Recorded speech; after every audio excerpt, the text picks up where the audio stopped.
guys, so today I'm going to be doing a review for you on this amazing stuff, Black Worbla. Now I've been really dying to test this out and just see whether it is as smooth as what everybody's been saying. So I had a look, and if you think of normal Worbla as having a sawdust base, then Black Worbla is more like a fine sand. It's extremely smooth. It's almost as smooth on both sides. It's amazing. I love it already. To show you the difference, I've painted some samples with a silver paint.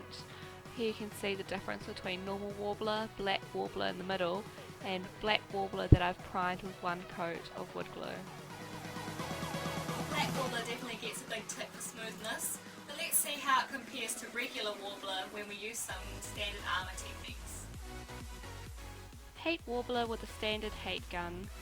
Make sure not to overheat this, as it's really hard to tell being black if you've overheated it too much and you don't want to burn yourself. As you can see, it's not very flexible, it easily rips. Heat it together and you can mould it exactly like you can in a normal Worbla and make any shape you wish.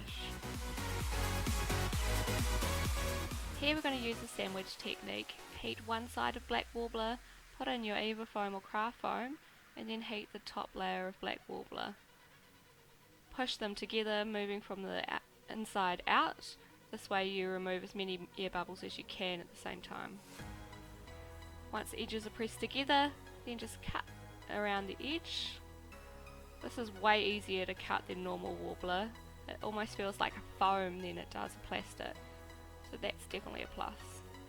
Now using two pieces of Worbla stuck together, we can make edges.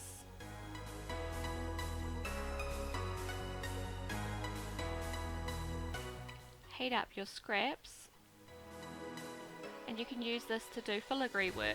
For some reason, with this not being very sticky, it slides a lot on my baking paper, which made it a little bit more difficult than using normal Worbla.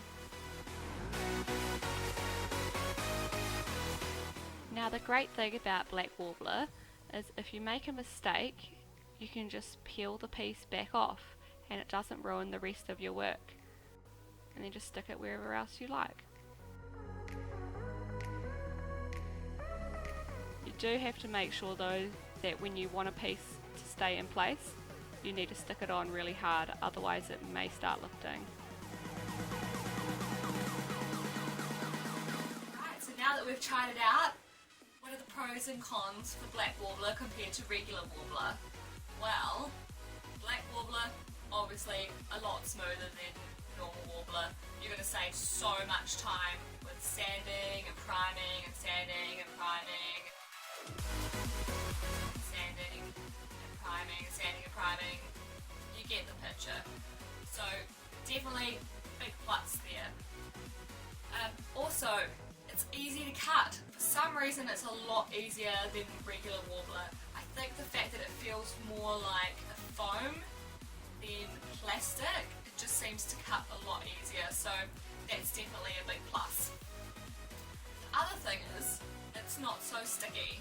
So if you make a mistake, you can peel it off and put it somewhere else. So really good in that regard, but you do need to make sure you're pushing it on really hard and firm when it is in the correct position, because you don't want it coming off later on. Also great if you need a black base for your armour, saves a lot of time with painting, so definitely a plus there. Okay, now for the cons. Fortunately there are a couple. It's not very easy to roll. I do quite a lot of rolling for my filigree details and things like that. Because it's not as sticky as the regular Worbla, it doesn't seem to like to roll on baking paper, which is what I use to heat my Worbla on. So there's a little bit of a negative there, but it's not a huge down. I mean, it's still great. Also, as I said before, you've got to really make sure your pieces are stuck together. If they're not, they can start lifting at the edges. We don't want that happening with your armour. Well, that was it for my review, guys. I hope you enjoyed it and I hope you found it helpful. I would definitely recommend giving Black Worbla a go. If you have already tried it, if you'd like to put a comment down below just explaining what you thought, whether you liked it, whether you prefer normal Worbla, but I'm definitely keen to give this more of a try, and it's going to be great for those armour pieces that you want really nice and smooth, a clean edge finish, because this is going to save so much time with priming and finishing. So yay, I'm really excited. So thanks for watching, and until next time, see ya!